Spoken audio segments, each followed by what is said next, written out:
true culture at the same time. Now, we've talked about this on the show. Good evening. I'm Erin Becker, Director of the Cambridge Art Association, and this is Creative Process. My guest this month is local artist Paul Ryan. Welcome, Paul. Thank you. All right, so Paul, tell us a little bit about yourself. What's your first artistic memory? Sure. Well, as a kid, I always remember drawing sports figures, baseball stadiums, but it was just drawing, colored pencils, pencil. Nice. Yeah, so I was really into sports as a kid, and that was what I drew. Excellent. And some of your current artwork that we're going to look at in a little bit does have a little bit of a sports theme to it. Right, right. Yeah, and that's, I guess, part of my creative process, in a sense, is that just my surroundings, I'm sure, inform what I paint or what I draw. All right. So you spent your childhood drawing. Did you go to art school? No, I didn't. Actually, I stopped doing any artwork for probably close to 10 years. Wow. So I was a competitive runner for a number of years, and that was my focus outside of school or work. And so once I dialed that back a bit, I needed some sort of outlet, and I just took up painting again. So that was kind of a full sort of just a rush into painting, and I really, really loved it, and I picked it up quickly again. Why painting over any other media? Well, so I mean, I started in drawing, and my mother's an artist, so I would see her drawing. She painted watercolor, and so I think drawing was just one way as a kid to be involved with what she did, and so I didn't develop myself as a painter as a young kid. So that was my first sort of way to get back into it. But then, you know, there's something about color that paint really is about color for me, and so that's why I paint. It's just for me a medium I really enjoy working in. And do you work in acrylic or oil? I work almost exclusively in oil. Yes. Let's look at some of your artwork. So I think your first piece that you have for us is a drawing. Sure. And we're going to see if we can actually zoom in on this a little bit. There we go. So tell us about this image. Yeah, so a lot of my work would start off with drawings. You know, I'll sketch something out, and this is probably a couple years old at this point. It was a drawing I did of Keith Haring based on a photograph. And you know, I do some work like this now, but not as much. But this is kind of my roots. I would draw based on something I saw or something, another drawing I would maybe try to copy. And so this was kind of my first sort of step back into it, was drawing. And I found that I was good at reproducing something that I saw. And then that was kind of something that I consciously said, you know, how can I differentiate myself and feel like I'm actually enjoying what I do rather than just reproducing a photo or something. So I wanted to sort of branch off, and some of these images that I'll show are just a gradual evolution here. All right, so here's the next one. Yeah, so this was, you know, is that your dog? It's a drawing of my dog. So I used a Japanese calligraphy brush and India ink, and I was based on a photograph. You know, I just kind of freehand this, and I found that I was really good at reproducing something that I saw. But it has your own style. So this was something that, you know, was a conscious effort to start using a brush and pay attention to mark making and intentionality with light and dark. And so this was kind of the next step into, you know, where I now am. Excellent. I'm going to switch back before we look at more images. So talking about inspiration. You know, like I said, inspiration is everywhere. Where does your inspiration come from? Well, you know, I think for me it's coming from my immediate surroundings, you know, whether it be where I am, or if we're, you know, traveling with my wife, or just something local. I often think about art, you know, it's just something that's part of me now. I think about it and how I want to sort of paint things in a sense. You know, I'll see something and I'll say, you know, that would be a really interesting subject to include in a painting. And in some of the images that I'll show, I don't want to reproduce exactly what I see, but there's something in it that I see is unique.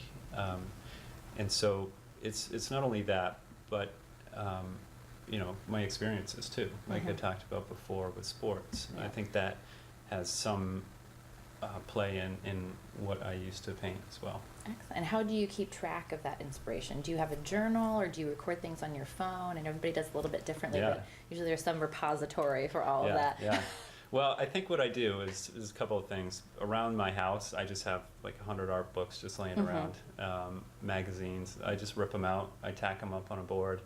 I just kind of keep those around as sort of reference or source material.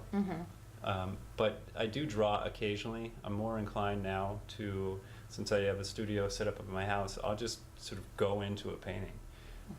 And I like that freedom in a sense to just get right into it. And that's in a sense the way I sketch. So I'll do a 12 by 12, which is, it can be rather quick. Yeah. But it's more an experimentation in painting and textures. Very cool. We're going to switch over and we're going to start looking at some of your paintings, which are more recent. We have about 4 of those to look at. So we're going to start with this one. So this relates right back to your... Yeah, this is a perfect example. Your past as an athlete. Right. And so this is, done at a time where, I was looking at a lot of illustrators' work, and what I found compelling about it, in a sense telling a story through a drawing. But I also wanted to paint, and this is a couple years old now. It was an acrylic paint. Okay. On a panel. And how big is this in real life, just to give everybody? It's 18 by 24. Okay. So the thing, this is a little old now, but you can see at the time I was really controlled with my drawing. So I found, as I said before, I found that I can really draw what I see or reproduce what I see. And so this was kind of me then. This is what I would do, and I wanted to, in a sense, illustrate, but via, an acrylic painting. All right, and so then we're going to move on to this piece, which unfortunately the screen is chopping off the bottom half of it, so I don't know what we can do to actually adjust that. Let's see if we can move that up a little bit. I have to shrink it down, but go ahead and there we go. Sure, yeah. So this is another, this is a smaller painting, a 12 by 12, and it's actually a reproduction of a Lucian Freud painting. Okay. So, of course, he's just one of the all-time greats. Did you ever read Man with a Blue Scarf? No. Martin Gayford, No. who's an art critic, sat for a portrait with him over a number of months. Okay. And just like it's really fascinating. Just kind of it's an insight into that creative process, but what it's like to be the portrait sitter. Okay. When you can't see what's going on the other side of the easel. And I think at one point, he's been going in for several weeks for a couple of hours at a time. Yeah, I know. And he peeks around and it's just like the nose is done and the rest of the canvas is blank. Yeah, I'm familiar with Freud painting over, whether it be 100, 200 hours, even more for these portraits. So this one didn't take that long at all, but it was another thing where I was looking at someone else's painting and in a sense reproducing it and trying to learn from his mark making technique. And so this is an oil painting, building up layers. Although it's wet on wet, it's not done over months. I'm not letting any layers dry. Okay. But I'm sort of working into it, maybe putting color down with a palette knife and then going over with a brush later to sort of sweep some of the color around. Very cool. Sort of like, I love seeing this progression of your style. All right, and then this one. Is this your dog again? This is not my dog. Okay. This is my sister's dog, but sometimes You all have labs. Right. So this is one of those paintings that started out as a sketch. It's only a 12 by 12. It's an oil painting, and sometimes I do approach these without intending them to be a finished painting. I just want them to exist, and maybe I'll learn something from it, and almost always I do. And so this is in a sense a drawing, but that I did with a palette knife. So I've kind of moved away from drawing with a pencil or the paintbrush, and I try to get into it with a palette knife and Mhm. learning how I can draw with that, and then building just layer and texture on top of it. Yeah, and you can definitely see the texture, which is really fantastic. And I'm glad you brought up the notion of, we'll switch back for a moment just so we're not totally hiding behind the screen, but the notion of intentionality. And I feel like a lot of art is a cross between the idea of being very intentional and also the serendipitous thing that happens as you're creating something. And, Right. and do you want to talk a little bit more about that? Of, you know, Sure. kind of, do you have a goal when you're going in, and do you often find that that goal changes course in the process of making a painting? Or? Yeah, absolutely. So my final painting would be a good example of it. Mhm. I paint with a group out of the Cambridge Center on Okay. Friday nights. We do Fantastic. oil painting, and it's we have a figure every week. Okay. And this is not the figure, No. but Oh, keep talking. I'll pull it up. but it's something that I, will really just experiment with. You have 2.5 hours to do it, and Mhm. it's, no one's critiquing it really. It's Yeah.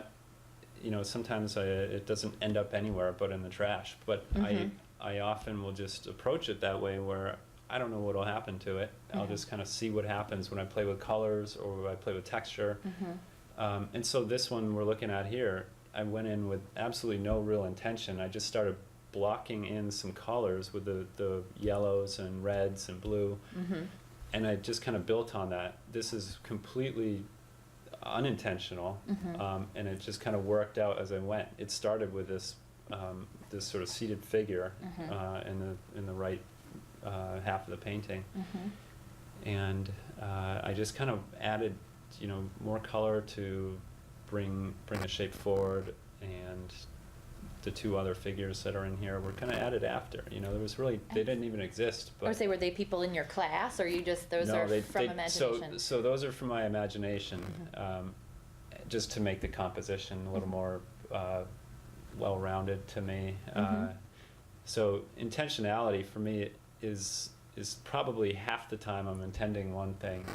Mhm. Whether it's a commission for somebody, yeah, it's going to be intentional. Mhm. But I do also really enjoy the freedom of not knowing what's going to happen. You just put down sort of fields of color, and sort of you kind of find out what emerges in a Mhm. sense. It's exciting. Sometimes it really doesn't work. And I think as an artist, for me, it's really important to know that you're not always going to be good. You're not always going to create really great work. Mhm. You're gonna struggle through paintings. You're gonna really like fight with your medium. You're gonna Mhm. fight with the paint, Yeah. and maybe nothing happens, and that does sometimes happen to me. Mhm. Probably more often than not, actually. The And struggle is real. and so the paintings I like to show, or I'm willing to show, Mhm. they're not all of them. And Mhm. there's so many paintings out there that I've done that are really just experimenting with something, and I don't know what would happen. Mhm. So this is the image that we just showed was Mhm. probably a sample that came out favorably, in my Mhm. opinion. What happens to the ones that you're not happy with? They're just stacked up in my studio, So you taking keep up them space. as a reminder. Sometimes, Do you ever go sometimes. back and rework them? Yes, or is I it, do. Okay. Or I'll completely paint over them. Okay. Unless they have a ton of texture. Okay. And then it's a little hard to do. Okay. So you have Yeah. a sort of a reminder of like, this is where you've The come painful from. reminder. Yeah. It was always funny because, I think all artists have a backlog of stuff. Yeah. It's like you don't want to get rid of it. I have heard of people who like literally have bonfires, like, just burning the old material if they Yeah. can't sell it or if they don't want to have it anymore. But it is interesting. It's like, what do you do with it? Like, if you don't really want to get rid of it, because in some way it's like, it's basically your sketchbook. Right. It is a record of where you've been, Yeah. and can reflect on where you're going as an artist. But like, what do you do with it? I don't know, but yeah, it's a huge sketchbook of 18 by 24 paintings that take up a lot of space gradually. So I always hope to be able to paint over them, Mhm. and sometimes I do toss them or just give them away. Leave them on the street, see what happens. Yeah. Some of them I don't want to exist anymore, though. Oh, really? So, what's next for you? What projects do you have in the works? What's on your easel right now? Yeah, well, the one we just showed with Mhm. the seated woman and the two smaller figures, that just came off my easel actually probably Friday night. Oh, wow. And so I'm not painting anything right now. I'm Mhm. working on setting up for Somerville Open Studios. Yeah. So May 2nd, May 3rd, hope everyone can come. Yeah. And you can find me on their website and in the pamphlets throughout town. Excellent. But I'm really just trying to curate a little show and try to show not only my progression, but some intentionality and group them together. So it's an interesting experience for people who come see it. Excellent. Is this your first year participating in Open Studios? Yes, I've had a show before. It was a little smaller, so I'm not quite sure what to expect, but I have tons of paintings to display. So. I personally, I love Open Studios. I find it so exciting. I don't get to go to all of them. I try to go to like some of the bigger ones. I usually go to Somerville. Cambridge Open Studios is coming up as well in May. But it's great to see more of an artist's work, but also to see it's literally immersing yourself in the creative experience, because outsiders get to see where you're working. Right. And sort of where you're creating and get to see, they get to talk to you. I mean, that's, I think, one of the best parts about Open Studios is you get to talk to a real live artist, and you're sort of a captive audience in that situation. Right, yes, that's true. That's true. I love doing that myself, just talking to people, hearing their methods and sort of history in this with painting. Yeah, so since it is Open Studios season, what is your favorite experience as a visitor to Open Studios? I haven't done a lot of them in Somerville except for the Vernon Street Open Studios, which were in December. I absolutely loved it. I could have spent every moment there that weekend. Some of the neat things that we saw, I thought there was a woman who was making furniture. I thought that was really great. Was she doing like a demo of furniture making in her studio? I didn't see her doing one, okay. But she had all this stuff. Yeah, it was really nice. And that's something you can really live and interact with, and that's kind of part of art, and you truly are interacting with it there. And I also, I just met a guy who painted really in a manner that I probably was interested in too at the time. A lot of my interest right now is in sort of the Bay Area figurative work. Okay. And so, whatever generation it is from that area, I think his interest was that way too. And so I had a really compelling talk with him about this, and he gave me some tips. He's been doing it for 30 years, and so some of his tips were really useful, and I might not have thought about it. So. What were some of his tips? Well, what got you I think thinking? one of my things is to really loosen up. So I have this background where I draw, and some of my drawings or paintings are very like tight in a sense, to loosen up. And like that very last painting we showed here, is to really not worry about really controlling the drawing aspect, but making your painting more compelling through color or through composition. And so, and I've heard this before, he wasn't the only person to say this, but do things like paint with your other hand, or if you wear glasses, take your glasses off and paint without those. And it really allows you to just see sort of blocks of colors or less detail than you need. And you can't really paint with detail if you're using a really long paintbrush or a paintbrush extender. And so it kind of frees you up from that burden of having everything look perfect. Yeah. And to me, I want a painting to look like a painting, not a, this is my personal painting. I don't want it to look like a real life rendering. Yeah. And so those things really just reminded me of that, to really just try to continue to stay free with my painting and less controlled. Excellent. That's good advice for anybody who's making artwork. I have about 9 minutes left. What are some of your big goals as an artist? Long-term things. Where would you like to see yourself in 5 or 10 years as a visual artist? Yeah. Well, I think first of all, I want to continue to sort of learn for a number of years. I think right now I'm just soaking in info rapidly. It's honestly outside of just family and work stuff. This is what I do. This is, that is primarily on my mind is art, and obviously it's a huge part of my life. So I want to continue to just learn. I don't know if I don't have a degree in art, and I don't think that's probably the right route for me. Academic art is not really where I want to go with this, but I really want to continue to just experiment with texture and technique and start painting larger. So I think that's one big thing for me, is to get out the huge big brushes and big canvases, and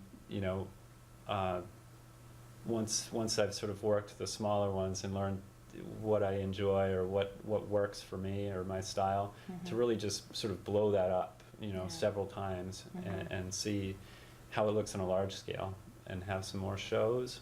And honestly, I'd love to be doing this for a career. I'd love to paint for a career. I just think it's something that is part of me. I feel like I have to do it. I have to paint. It's just something I really want to do. Yeah, Yeah. I feel like that's, over the course of this show, every artist that I've spoken with has that need. It's like the need, and it's not even a desire, it's the need to create. It's like something that is within you that has to be let out. Right, yes. And just letting it out and kind of seeing where it goes and sort of the path will change over time. So that one of the fun things, you were in our Artist of the Week series on our blog. The Cambridge Artist has a blog, and we do an Artist of the Week every week. We started it last summer. It's really fun. But one of the questions is like, how do you know when you're done with something? It's like, when are you done with a painting, or how do you know when you're done with a series? And I would love to hear your response to that. That's a tough one, actually. It really is, because it's a good question, and I wasn't prepped on this or anything, but it's something I think about. Because when you look at some of these like the Bay Area figurative artists, and for those who don't know some of these people, it's like Richard Diebenkorn, David Park, Elmer Bischoff, Joan Brown. They're painting. A lot of those paintings would be very tough for someone to reproduce and paint and call it done. But if you let that sit and look at those for a while, you realize that they didn't overwork them. Yeah.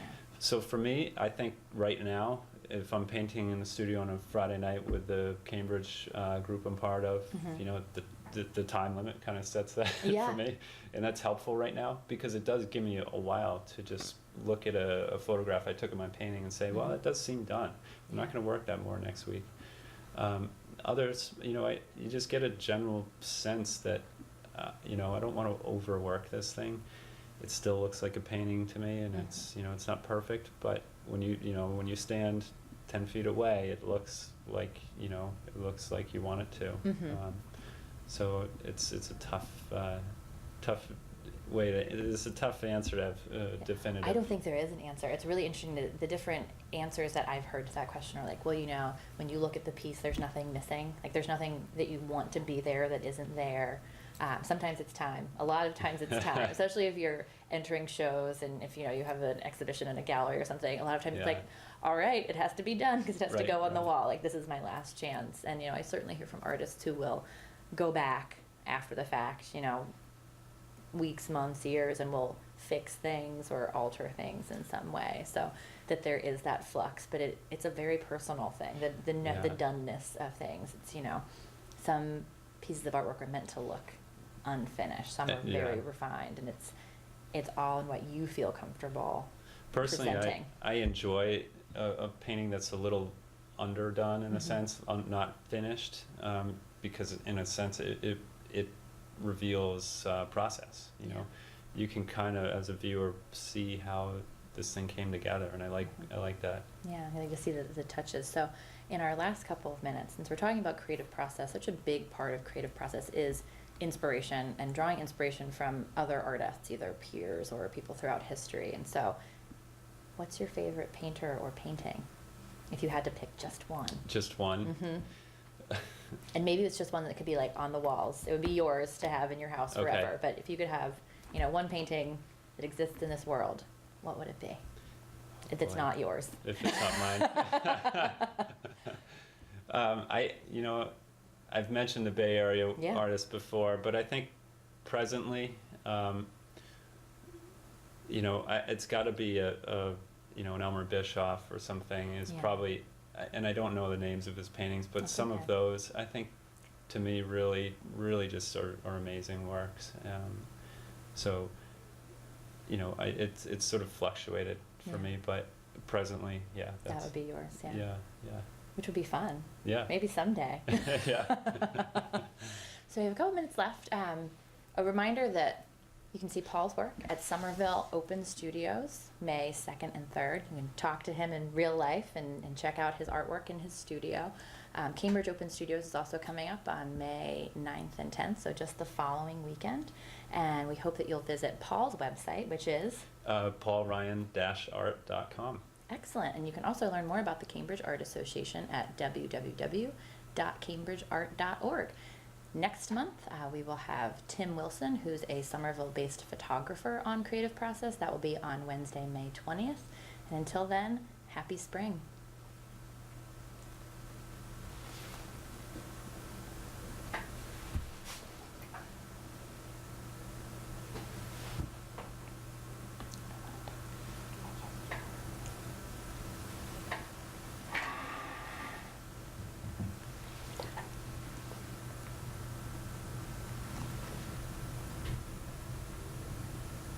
I'd rather be 2 minutes under than 2 minutes over.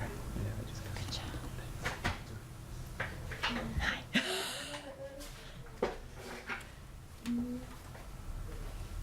Until she'll finalize that for you, and you'll have a DVD of yourself talking Awesome. forever. And I All need right. to actually give you this back. Let's see.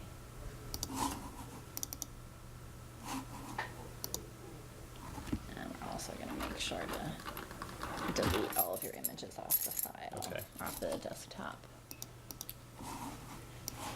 Yeah, that went really quick, actually. Yeah, it always does. Let's see.